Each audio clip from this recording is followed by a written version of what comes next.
allò... O simultàniament. O simultàniament. Tu saps que has estat a Ràdio Barcelona. Sí, no, ho conec a vostè fa molts anys. Vostè me'l va presentar per primera vegada el gran mestre Àlex Botines. Un gran personatge, un gran periodista esportiu, I aleshores vostè era càmera de televisió. De cinema dintre de televisió. De cinema dintre de televisió. No teníem vídeo per anar a filmar partits. Vostè, abans que parlàvem de robatoris i tal, com dèiem... Mira, veu, aquí. Que jove era. Tots hem tingut un passat, professor.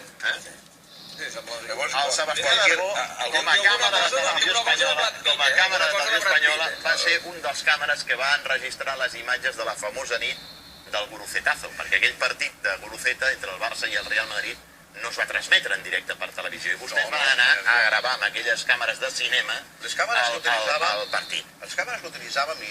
Aneu a veure imatges d'aquell partit. No sé si vostè és el que grava la seqüència de la jugada del penal. Em sembla que la jugada del penal la va gravar Josep Maria Montserrat, em sembla que era el que la va gravar. Però eren unes càmeres Pallars Bolex que eren de corda. Carregàvem la càmera... Sí, no, i ens durava un minut la pel·lícula, saps? Després s'acabava la corda, per tant... Aquesta és la imatge, aquí no es veu molt bé la línia, però... Això està filmat en 16 mil·límetres. No és ni falta. No, aleshores... I ara us explicaré una història més increïble d'aquesta pel·lícula. Aquí no es veu la línia, encara que després els del Diari del Madrid li van fotre una línia com si fos dintre de l'àrea i no ho era.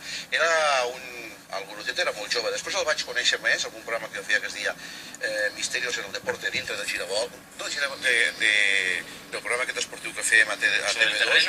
Sobre el terreno? Era? Potser era sobre el terreno, no me'n recordo. I li vaig preguntar... Potser que era polideportiu, que el fèiem des de Miramar. I després al Guruceta li vaig explicar, però si tu ets un tio, aquell vivia a Sant Sebastián, si ets un tio collonut, és un bon tio, diu, és que quan em poso el traje de negre, però em vesteixo de negre, diu, em transformo. Era com si es posseís, no sé què es posseís. Aquestes imatges van desaparèixer de Prado del Rei. No, aquestes imatges es veu que no van arribar mai a Prado del Rei, perquè les van filmar a Barcelona. I aleshores a Madrid discutint que això no es podia demostrar, Samaranch, que era el delegat d'Educació Física i Esport... Delegado Nacional de Educación Física y Deportes. Sabia que les teníem a Televisió Espanyola. Sí. I un dia es va presentar amb el ministre. A Miramar. I va estar diverses hores tancats en una sala d'editatge, amb els antics Ampex, no me'n recordo perquè allí estaven gravades. La Moviola, és el que li deien la Moviola. Sí, potser era la Moviola, perquè me'n recordo que era molt antic i ja estava solament el Solanes, que era Ramon Solanes, el director de Televisió Espanyola, el muntador i el ministre i el Samaranch. Van estar que sí, que no, que sí, que no, que no. I el ministre va venir a veure, el ministre general del movimiento, va venir a veure el penal i les imatges. I a la final li va demostrar al Samaranch que havia sigut penal.